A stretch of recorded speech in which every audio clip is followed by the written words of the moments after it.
Во сабота ќе се одигра надпреварето 21-то коло на втората македонска фудбалска лига, а од коло во коло борбата за горниот дел од табелата станува неизвестна, атрактивна и доста возбудлива, бидејќи секој кикс може многу работи да промени. Тимот на Осогово прикажа одлични резултати во пролетниот дел, има 4 победи и 1 пораз од Скопје во автокоманда, но ваквите резултати на жетварите добиваат на тежина бидејќи веќе се израмнија на 6-та позиција со новаци со по 36 бодови, сигурно дека до крајот тимот на Крсте Крстев ќе се бори и за петата позиција. В сабота за Осогово ќе биде едно незгодно гостување во Радовиш, каде ќе се соочи со Детонит Плачковица. Радовишани со мал притисок поради двата порази во низа ќе барат враќање на победите, а со тоа и можност да избијат на 6-то место во зависност како ќе одигра Новаци против Каменица Саса. Овие три екипи целат кон 3 бодови и со тоа што порано да го потврдат обстанокот, бидејќи Кожевко има 6 бода негатива од зоната за опстанок и натаму се надева на директен опстанок. Дали тактиката на Горан Здравков ќе биде подобро од на Крсте Крстев или пак жетварите ќе направат богата жетва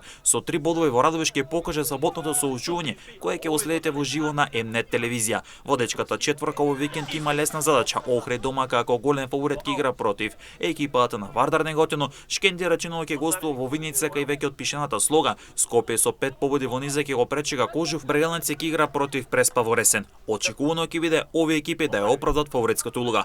Ласица на домашен терен ќе се соочи со Тетекс, додека пак Големо Конјури и Победа меѓусебно ќе се соочат во дуел од долниот дел, каде двете екипи ќе барат прв позитивен резултат оваа пролет.